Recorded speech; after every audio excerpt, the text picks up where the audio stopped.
once popularly loved as the Garden City, today supposed to be the IT capital of the country, is underwater. It's flooded, it's submerged, the people of the city are inconvenienced, and the highest taxpayers of the city have taken matters into their own hands. So where is the administration, you may ask? To answer those questions today, we're being joined by the IT Minister of Karnataka, Mr. Ashwath Narayan, and we're going to take some pointed questions to him. Sir, thank you for speaking to us, sir. I'm just going to jump right into it. We're seeing today that, the situation across Bangalore, one look at the kind of visuals that are coming out from Bangalore, no one would be able to tell that this is the IT capital of the country. Definitely, the situation is really bothering, and it has really disrupted the people's life, and it has caused a lot of inconvenience. Definitely, I agree. But you should also look into the issue of the record rainfall. Probably the record rainfall, if you look at in the past 75 to 100 years, this kind of rainfall has not been seen. It is something, historic rainfall has happened.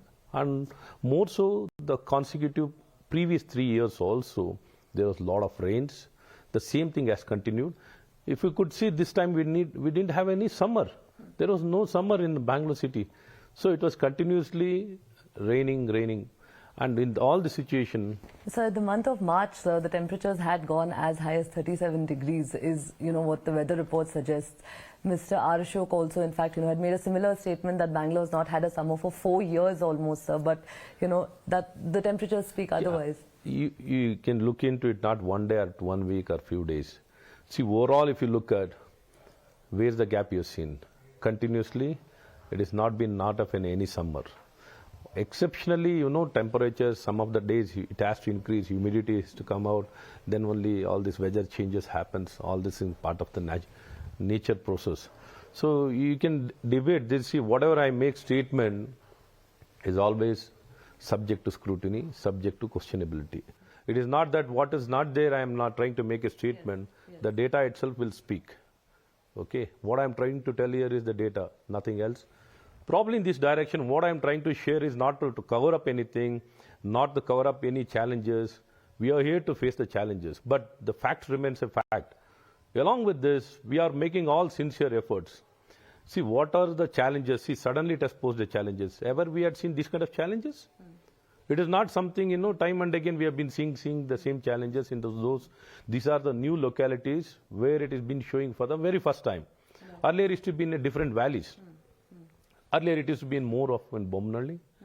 Today even in Bomnalli, even with this kind of record rainfall, they are able to manage. Is it not? Right. But the same here, it has shown up for the very first time, it has reflected. Definitely, we really are concerned, worried, the kind of disruption what it has caused, and we really express our concern to the people who have been affected, and we are there for them. Definitely we'll reach out. We have been reaching out. We'll continue to reach out. And our Honorable, let me make it very clear. Even yesterday night, I was along with my Honorable Chief Minister, who is also the Bangalore Development Minister, and as well as the representative of Madhevapura constituency, Mr. Arvind also was there. So Arvind Limbaundi, what he made very clear, I'll take this responsibility. I'll ensure that a futuristic Madhevapura is constructed, because this climatic change, what we are seeing now, probably it will be there for next many years, probably. That is what we anticipate. We are completely will be prepared. We are here to take up this challenge and ensure that next coming days, this kind of situation will not arise. Will take all the precautionary, necessary infrastructure, let it be heavy rains, challenging situation, or the encroached stormwater drain, or the flow. All possible aspects will be definitely taken up, and will ensure none of these people will be disrupted. Okay. Even what may come, will ensure that the safety, security of all the people. They can live peacefully. Let any kind of record rainfall, let it come. You spoke about Mr. Arvind Limbavali, sir. Yesterday, we were visiting those flood-affected areas along with him, and there was a lot of public ire. The citizens were angry because it had been 3 days gone by, especially in the Yamlur area. Just one example. That's one example. There's also a video, I'm sure, sir, that that you also must have seen. With all due respect, the way that the woman in that video was, treated, or the kind of language that was meted out to her, sir, that's not something that you would expect from people whom you have voted to power, sir, as citizens. Definitely, we are the servants of people.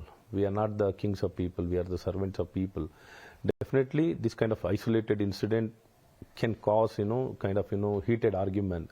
See, he's also been sincerely working. Not that, he has kept away, comfortably sitting around. Along with his entire team, he's in the front line. He knows what is the real challenges, the way he was presenting the entire issue. If you look at the measurement, is by qualification engineer also. Okay.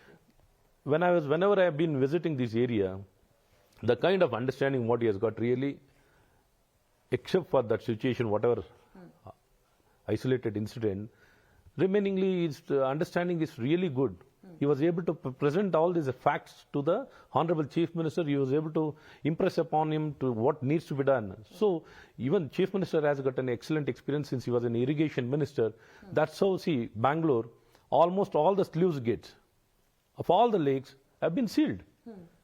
See, basically these lakes are meant to be in a buffer.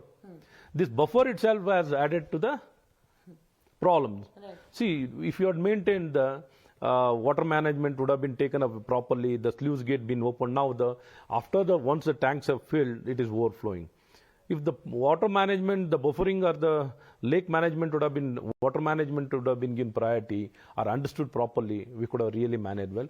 Immediately after seeing this situation, CM took a decision of, putting up the sluice gate for all the lakes so that in preempt this kind of situation, we can empty those, at least reduce the water levels. Whenever the rains, they can be captured and again release whenever there is no rain. See, simultaneously along with rain and as well as the lakes overflowing, along with that, all the water from entire Bangalore, most of the Bangalore, it flows towards this area, the Vartur Lake or the Belundur Lake. It is not just the rains of that particular locality. The entire Bangalore water is been overflowing. See, for example, my area or any area, if it's full, the tanks are full, where it will go? It has to overflow. It has network with each other lake. It will flow towards most of the water flows towards the Belundar and Vartur. So this challenge is, definitely we have understood these challenges and this kind of situation has arisen, never ever. So except for the Mahadevpura, rest remaining, you could see there are not much of any challenges. So definitely these are the new areas, emerging areas, and we'll ensure this concern is addressed and all of us need to unitedly, we need to work together, take care of each other and ensure these kind of things doesn't happen and reach out to each other. So you are saying the lakes have not been maintained, sir. So whose responsibility? You said that the lakes network, because the lakes are breaching, because there's an overflow. You're saying the lakes could have been maintained better. So ideally, sir, who's responsible? No. The very concept, see what happened earlier, the people used to use for farming. See, the lakes, what has happened, not only this place, across the state, the sluice gates across the state, it's been closed to not to allow people to use the water for farming. Okay. See, basically it has been used for drinking water, for the ecosystem to be maintained. Along with that, basically it is for the recharging of the groundwater. Okay. So, this concept of earlier, these were the, tanks used for the irrigation and all other things. Now, whatever water has been pumped or lift irrigation been prioritized, all this lift irrigation in the Kaveri, the tribunal area, catchment area, the tribunal area, or the flow area, there are a lot of restrictions. Not to be used for the farming. Okay. So, for drinking, we have been allowed. So, keeping this in mind, we have been, not allowed the sluice gate to be opened. Now, because of this challenging situation, Honorable CM has made an announcement. This will become the way forward. This will become the way forward. And already the development of all the lakes had been taken up even earlier.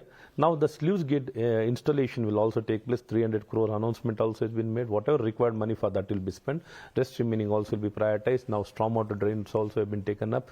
And we have been reaching out to each other. See, it is not just, one builder, one this thing. See, already tenants are there, clients are there. Who are the people occupying in this software park? Sir, talking about, like you rightly mentioned, talking about the builders, sir, today the biggest problem that even the government has admitted happens to be the encroachments that we are seeing, be it on the stormwater drains or otherwise, sir. While on one hand the government, the Chief Minister himself has said that we shouldn't indulge in politics at a time like this. Just yesterday, sir, in a span of 24 hours, there were two contradictory statements. In the morning, he's first blamed the Congress for not, for their mistakes and said that it was because they didn't maintain it that today this is the situation. And later again, he's gone on to say that we should all unite and, there shouldn't be politics over this. So who is really responsible right now for the state of affairs as far as the encroachments are concerned? See, it is very straight case. Who are the predecessors? Who are managing? Who have not understood? See, all these things boil down to the people, even earlier predecessor also it reflects. So the reflection, the origin, everything needs to be looked at. If you want to study a case, dissect a case, you want to study a case, where, how, what happened, past, present, future. You need to look into the past also, what is the present also, what needs to be done in future also. This is a typical case study. See, discussion and debate, if it happens, if they want to reflect on us, see, this is a time where we need to work with each other, ensure the concern of the people has been very effectively addressed and mitigate. And what needs to be done at this hour, next hour, definitely we are bound by that. As a government, it's a people's government, it's not somebody's private property. We need to act responsibly. Definitely we'll act responsibly and we'll discharge and we'll show how things need to be done. Definitely we can't let the things go however it wants. Definitely we need to ensure that to keep up the confidence and ensure this is the best place to live. We'll work in this direction and take it forward. So let's talk about the BBMP. The elections have, not been held for almost 2 years. So you're talking about accountability, right? So the question boils down to whom you hold accountable when there isn't corporators to hold responsible. They are the first point of contact with the citizens. It's, of course, while we're not denying that, yes, you have been accessible, the revenue minister has been accessible on ground, you've been carrying out visits to flood affected areas. The fact that the first point of contact itself, the corporators are missing. Whom do the citizens, ideally reach out to in the case of an emergency is what the citizens have questioned. See, definitely the election should be there. Democratic process need to be prioritized. Democratic practices should be enabled and practiced in a right spirit. Probably in this direction, we came out with a new law which was questioned, delimitation, the population has changed, the dynamics, the representation, equitable representation, the suburb of the Bengaluru being overpopulated. We were working on the census of what is there in the 2011 or the 2001. So over the time now the population now still we can't stick on to 2011. They wanted more representation. So earlier we couldn't go on the census. So finally we went on the electoral rolls, depending on the people what numbers have enrolled in those different areas. So they wanted more wards to be created. So based on these aspects, we came out with a dedicated act also, exclusively for the Bangalore. Earlier we were under the Karnataka Municipality Act. Now we are having a separate BBMP Act, which is exclusively for Bangalore. All this, in this process, the for and against, they wanted in the previous act to be election to be conducted, and new act came into picture and the litigation came up. All this due process has taken place. And we are for the elections, we are for the corporators. We want them to be given an opportunity. Definitely we'll work in those directions and ensure the elections are conducted as early as possible to address this concern. And we need to empower, we need to facilitate and ensure the local bodies are much more empowered. Now, coming back, sir, a lot of, government experts, or rather policy makers, policy experts, have expressed the fact that the Bangalore development portfolio remaining with the Chief Minister, has posed a problem to the extent that there's too much on his platter that he cannot handle at this point because of a lot of, controversies that the government also has been mired in. We've seen, sir, I mean, it is a known fact, the hijab, halal, several other issues also, which may have, of course, come up, non-existential issues which are being created possibly is what the citizens are saying. So do you somewhere feel that, at least maybe possibly handing that down or decentralizing that to some extent, maybe, things could have been taken care of better? See, for every possible thing, for every issue there's advantage, disadvantage.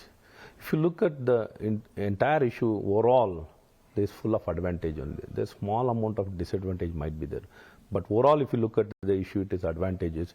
He's having a vast administration experience. He has been a minister for a very long time, and he knows more about these dynamics. He's a very well qualified, having international exposure, and he's been entrepreneur, worked under many corporate companies, MNC, all possible experience. He's got 50 years of experience, if you ask me personally.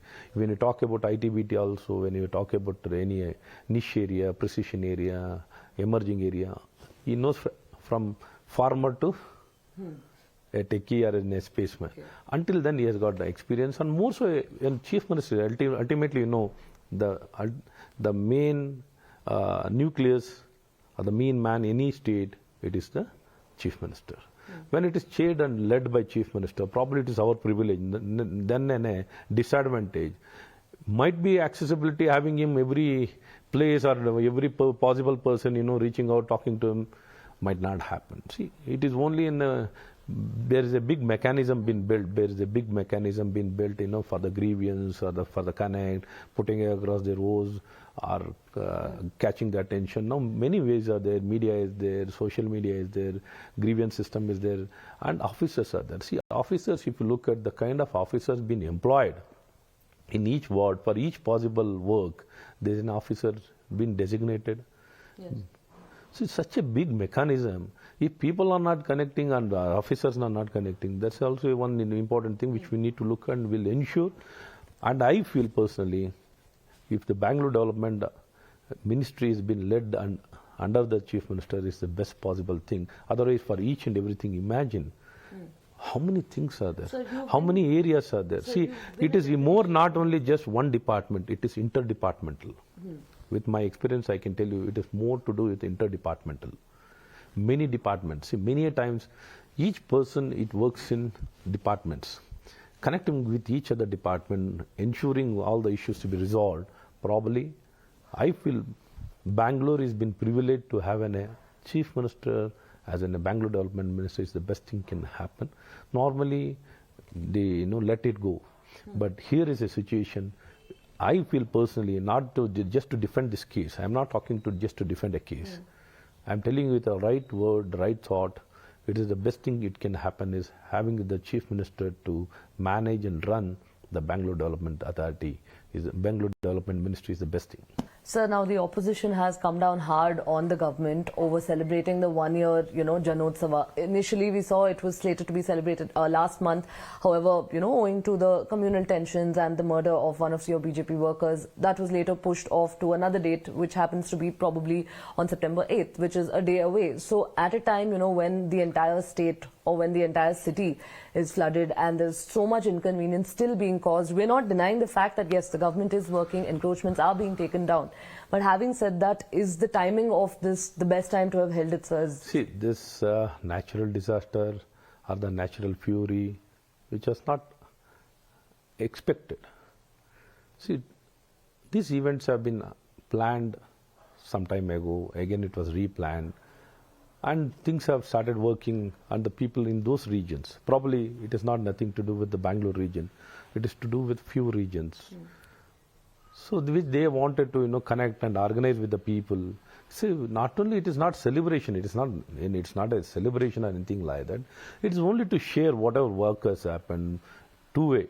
It is a two-way communication for people participating with the people, connecting with the people.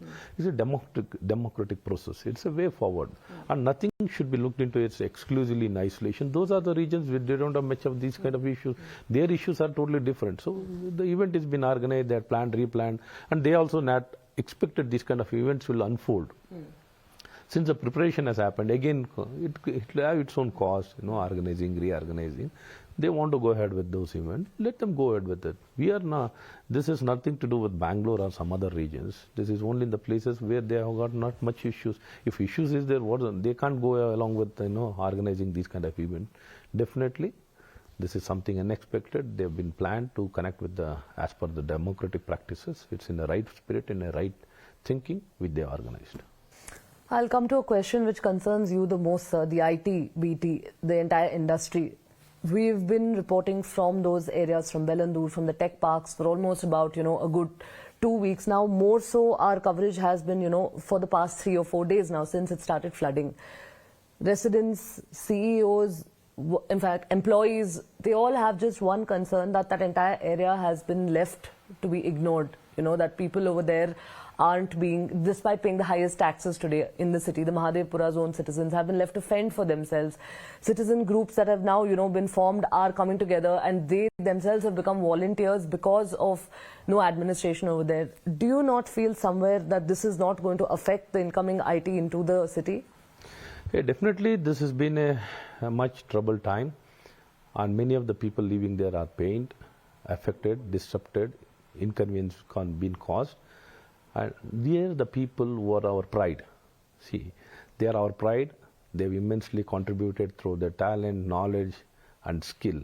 We really respect them, we honor them, and they've got every right to express their feeling. I don't see anything wrong in their expression of their anger or their unhappiness. Definitely let them express, because this has to be received in the right way. Definitely will receive. In this direction, let me be very clear. Honorable CM personally has visited. He has visited and he has understood and he has talked to them, he has connected with them. Time and again, see, ultimately we need a lot of time along with the issue to be addressed and to set right. We have been working, establishing the metro, or addressing the Silk Junction, uneasing the congestion. 3 years of governance. No, 3. See, and prior to that as well, one term of the Congress, but prior to that it was land the acquisition, BJP. see, nothing works in isolation. See, land acquisition also is a big issue. It is not only one stretch, entire stretch needs to be taken up. The land acquisition going through all the democratic process, it is not bulldozing anything. Each and every person has got a right to approach many of the forums. So each place that they have been approaching and taking up a lot of issues, and it needs to be addressed. Definitely in this direction, we have been very serious, making things happen and taking it forward, expanding the mass transportation, public transportation system, suburban railway, are deploying the buses, highest number of buses they have been deployed in a ratio of 3 to 4 times much more than any other metro cities. So we are working and we are trying to address, we want to sort out, we want to make our HSR level, our Mahadevpura, or Koromangala, any other possible area, the better place. Definitely we are sincere in that approach and we respect their feeling. And let me make it very clear, already earlier I made many things clear. The Mahadevpura will not be the same Mahadevpura. Probably in a matter of next 1 year, before the next monsoon, we'll ensure that all the concern of the people will be very effectively addressed, will not let this kind of situation arise again. That will make, and along with this, we want to reach out to our people, the CEOs, and who have built our state, who have brought pride, and we have that, laurels. The most innovative state, best performing state. So they have been reduced to traveling in tractors today, sir. I'm sure you've seen that the is the videos. situation. See, situation. How else you can rescue man? You tell me, is it something, unexpected events have come up? Definitely this is a challenging. Which city has been exception? You tell me. The world best cities in the world best cities also face these kind of challenges. This is a time express, but we need to be united. Let us be united. Let us be united. We respect them. We don't, not that we are not ignoring, we will not ignore. Definitely I'm telling you, this is not, been very commonly expressed. This is not a fact. We are very seriously concerned and we are very serious about it. We are committed. You tell me which state works like this? So closely connected with the industry, respecting. We take the criticism positively. Not that we, any other state, you can see that kind of relationship. Industry, we are the first people to come out with all possible policy. We have been forward looking, we respect them, we honor them, admire them. Thank you, sir. We've heard these promises before. Hopefully this time, we again see it being implemented on ground at least. So, well, in fact, that there was the government themselves speaking. In fact, the IT Minister, the former Deputy Chief Minister, we'll really have to hope and see if this time around these promises that have been made are kept up to or not. While the citizens have given up hope, we are going to keep continuing to do our job and ask the tough questions that need to be asked. We're here on Mirror Now and Times Now. Signing off, this is Neha Hebale with video journalist Santosh.